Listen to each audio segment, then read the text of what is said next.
Now the third chapter, accounting for retirement and death of a partner.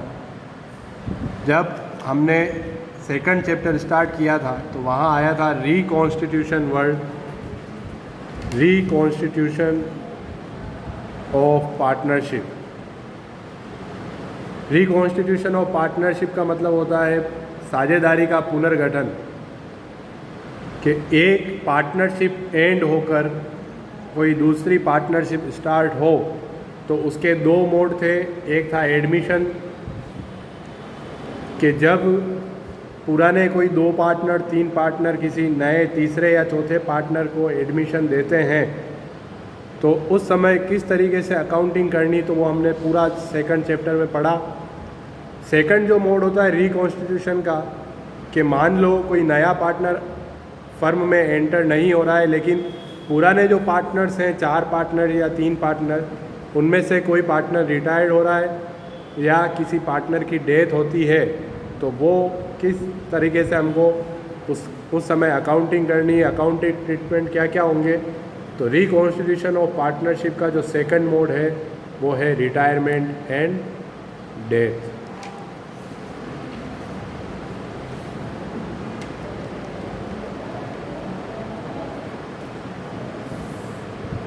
तो book में language इसने दी है, as per section 32 sub section 1 of Indian partnership act 1932, a partner can separate himself from a firm.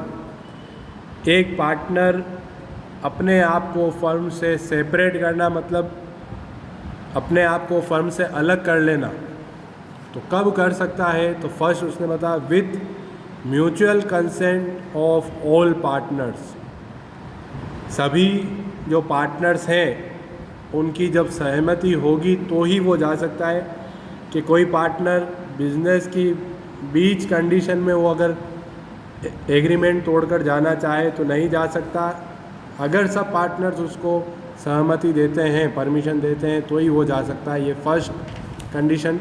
जैसे admission में हमने पढ़ी थी first condition, with the consent of all the partners, जैसे सभी साझेदारों की सहमति से ही कोई नया पार्टनर फर्म में आ सकता है, उसी तरीके से सभी साझेदारों की सहमति पर ही कोई पार्टनर फर्म से रिटायर्ड हो सकता है। Second, on the basis of a agreement of an agreement between partners. तो हो सकता है कि जब उन्होंने एग्रीमेंट किया हो तो किसी पार्टनर ने उस एग्रीमेंट में ही ये शर्त रखी हो कि मैं 5 साल के लिए पार्टनरशिप में रहूँगा, तो वो on the basis of an agreement between partners, तो पार्टनर्स के बीच में जो एग्रीमेंट है तो वो एग्रीमेंट वापस करके और फर्म से अलग हो सकता है। Third, in case of voluntary partnership. याद है voluntary partnership, types of partnership पढ़ाया था फर्स्ट चैप्टर में।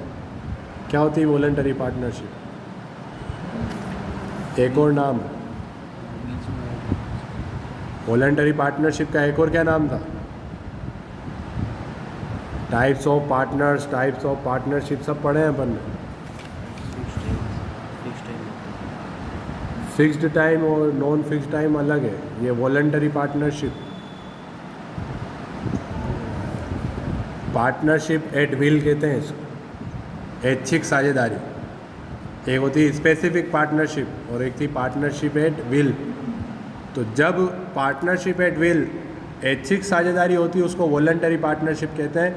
कोई भी पार्टनर अपनी इच्छा से एंटर करता है और रिटायर होने के लिए भी उस पर कोई बाउंडेशन नहीं होता है, वो एक नोटिस दे के और फर्म से रिटायर्ड हो सकता है, तो वो क्या कहलाती है? Partnership, voluntary partnership. तो in case of voluntary partnership by informing his retirement from the firm. तो देखो फर्स्ट केस में उसने क्या कहा? With mutual consent of all partners, कि सभी साझेदारों की सहमति हो तो रिटायर्ड हो सकता है। फिर सेकंड, एग्रीमेंट करके, कि उसने पहले ही कह रखा था कि मैं बीच में 5 साल बाद जाऊंगा। और थर्ड उसने कहा कि अगर वॉलंटरी पार्टनरशिप है तो उसमें उसको कोई सहमति लेने की ज़रूरत नहीं है, बस वो इन्फॉर्म कर देगा बाकी के पार्टनर को, राधे खान रवाना। नोटिस कहते हैं इसको, नोटिस दे देता है या इन्फॉर्म कर देता है। 3 पार्टनर हैं तो सी ने ए और बी को कहा कि कल से मैं नहीं आऊँगा, मैं पार्टनरशिप में अब नहीं रहूँगा, तो बस वही साझेदारी वॉलंटरी कहलाती है। और क्या क्या रीज़न होते हैं कि होते क्यों हैं पार्टनर्स रिटायर्ड क्यों होते हैं फर्म से? Therefore, any partner can retire from the firm due to old age। देखो क्या रीज़न हो रहा है, एक तो ओल्ड एज के कोई पार्टनर जो 20 सालों से पार्टनरशिप में है, 70-75 उनकी एज हो गई, अब उनको लगता है कि अब हमें काम नहीं करना है ज़्यादा, ओल्ड एज के कारण। फर्स्ट जो रीज़न होता है वो ओल्ड एज के कारण कोई भी पर्सन रिटायरमेंट लेता है।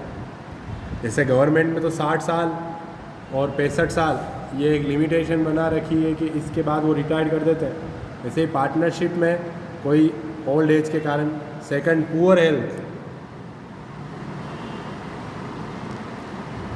पुअर हेल्थ कहते हैं कि जैसे कोई माइंस में, मार्बल माइंस का हम एग्जांपल लेते हैं, मार्बल माइंस में कोई 4 पार्टनर हैं, तो किसी पार्टनर को मान लो अस्थमेटिक प्रॉब्लम है, तो पुअर हेल्थ के कारण तो उसको उस बिज़नेस में प्रॉब्लम होती है अपनी हेल्थ से रिलेटेड, तो भी वो रिटायरमेंट ले सकता है। Third, mutual dispute. ये सबसे ज़्यादा होता है, क्या हुआ, आपस में झगड़ा हो जाता है, विवाद की स्थिति जो होती है, लड़ाई झगड़ा, इस कारण से भी रिटायरमेंट हो सकता है, और एटसेट्रा और भी कारण होते हैं। व्हेन एनी पार्टनर वॉलंटरीली और due to any other reason, भले स्वेच्छा से हो या किसी और कारण से, separates himself from the firm, then this is called retirement of a partner. तो यहाँ पर इसने सिर्फ रिटायरमेंट को समझाया, डेथ का टॉपिक लास्ट में ले गए। डेथ में तो ये कोई भी कंडीशन नहीं लगती, आदमी मरा तो मौत कह के थोड़ी आती, वहाँ लाइन लिखी हुई होती है हिंदी की बुक में, तो मृत्यु एक शाश्वत सत्य है, आती मृत्यु, वो भी फिक्स नहीं होती कब किसकी डेथ होगी। रिटायरमेंट में तो इतना भी होता है कि कोई कह रहा है बीच में, अपने को जुलाई में कह रहा है कि मेरे को रिटायरमेंट चाहिए, तो उसको मना कर देते हैं कि नहीं अभी नहीं चाहिए, तो 31 मार्च को, कि अभी रिटायरमेंट में हो के बीच में कौन तुम्हारे लिए अलग से अकाउंट बनाएगा। और डेथ तो जुलाई में हो कि सितंबर में हो, उसको कुछ कह थोड़ी सकते लोग।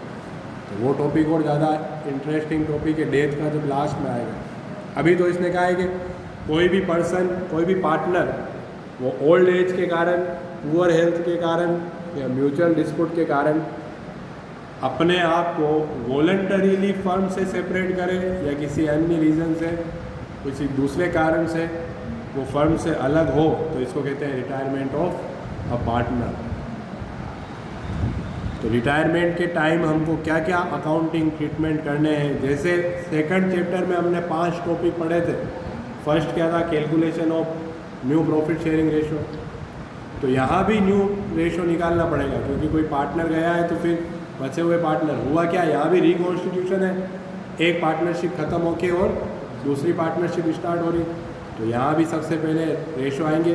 तो वहाँ पर कौन सा रेशो था, एक सेक्रीफाइसिंग रेशो, कि जब 2 पार्टनर होते हैं, कोई तीसरा आता है, तो पुराने वालों को सेक्रीफाइस करना पड़ता है, और यहाँ पर सेक्रीफाइस नहीं आएगा, यहाँ तो गेनिंग रेशो आएगा, क्योंकि 3 में से 1 जा रहा है तो बाकी के बच्चे को 2 को तो फ़ायदा हो गया। तो यहाँ पर क्या कैलकुलेट करना पड़ेगा, gaining ratio. Second, treatment of goodwill, जो वहाँ था वो यहाँ भी है। वहाँ पर नया पार्टनर आ रहा था तो उसको गुडविल देनी थी, अब यहाँ पर जो जा रहा है तो उसको तो विदाई देनी पड़ेगी, विदाई देनी पड़ेगी, तो उसमें गुडविल का पैसा दिया जाएगा। वो जा रहा है तो देंगे कौन, बचे हुए पार्टनर है वो, तो फ्यूचर में तुम नहीं रहोगे तो तुम्हारा जो ये गुडविल का पैसा है ये लेके जाओ। तो वहाँ तो यूँ कह सकते हैं सेकंड चैप्टर से बिल्कुल अपोजिट साइड चलते हैं, है तरीके वैसे। तीसरा वहाँ जो था वही यहाँ भी आएगा, रिवेल्यूएशन ऑफ। तो यहाँ पर रिवेल्यूएशन अकाउंट नहीं सीखेंगे अब, इसने भी बुक वाले ने भी यही कह दिया, लास्ट चैप्टर में पढ़ लिया, तो जैसा वहाँ है वैसा का वैसा यहाँ रिवेल्यूएशन है। तो आधी चीज़ें हमने वहाँ जो पढ़ी उससे सब कुछ यहाँ ईजी है। फिर रिज़र्व और प्रॉफिट एंड लॉस, ये 4th वहाँ भी था और यहाँ भी है। बस यहाँ कुछ नया आता है तो payment of retiring partner, retiring partner को पेमेंट करने के तरीके वो हम आगे जाकर पढ़ेंगे। जब फर्म के पास पैसा होता है तो लमसम एक साथ भी दे देते हैं, एक मुश्त पैसा देते हैं, नहीं देते हैं तो उसके लोन अकाउंट में उसको कहते हैं कि हम तेरे को 3 साल में पैसा देंगे, इतना अभी है नहीं, तो उसको लोन भी भरना पड़ता है, उसको लोन पे इंटरेस्ट देना पड़ेगा, तो वो अकाउंटिंग होगी आगे जाके। फिर एडजस्टमेंट ऑफ कैपिटल वहाँ भी था और यहाँ भी था, तो ये सब सिर्फ रिटायरमेंट की। फिर आगे जाकर डेथ का और टॉपिक आएगा वो बढ़ना।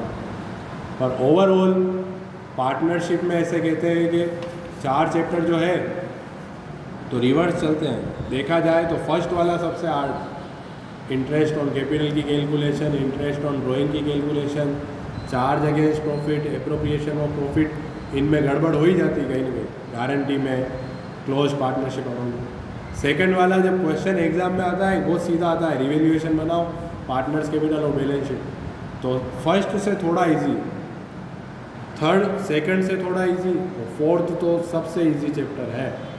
पूरी बुक के जो चैप्टर हैं उनमें फोर्थ वाला बहुत इजी, 2 या 3 चैप्टर बहुत इजी हैं, उसमें फोर्थ वाला है।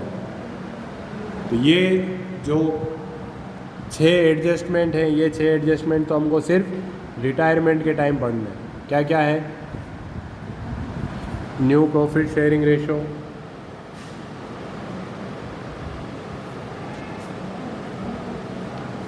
एंड यहाँ पर सेक्रीफाइस रेशो नहीं होगा, क्या होगा? And gaining ratio. सेकंड जो सेम वहाँ था, जर्नल एंट्री चेंज हो जाएगी, ट्रीटमेंट ऑफ गुडविल।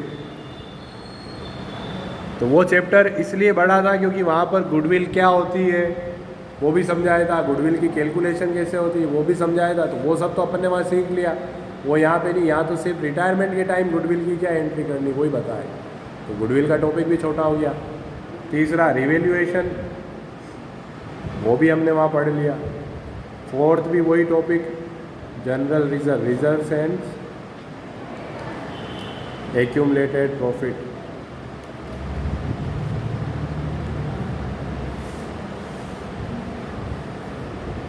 फिफ्थ जो है वो यहाँ पर नया है, पेमेंट कैसे करना है रिटायरिंग पार्टनर को, पेमेंट टू रिटायरिंग पार्टनर, और एडजस्टमेंट ऑफ कैपिटल। तो इसमें एक टॉपिक, जैसे सेकंड चैप्टर में हमने किया था, ये सब टॉपिक सिर्फ रिटायरमेंट के टॉपिक हैं, रिटायरमेंट की बात। डेथ का टॉपिक अलग से समझाया गया है, किसी पार्टनर की डेथ हो जाती है तो।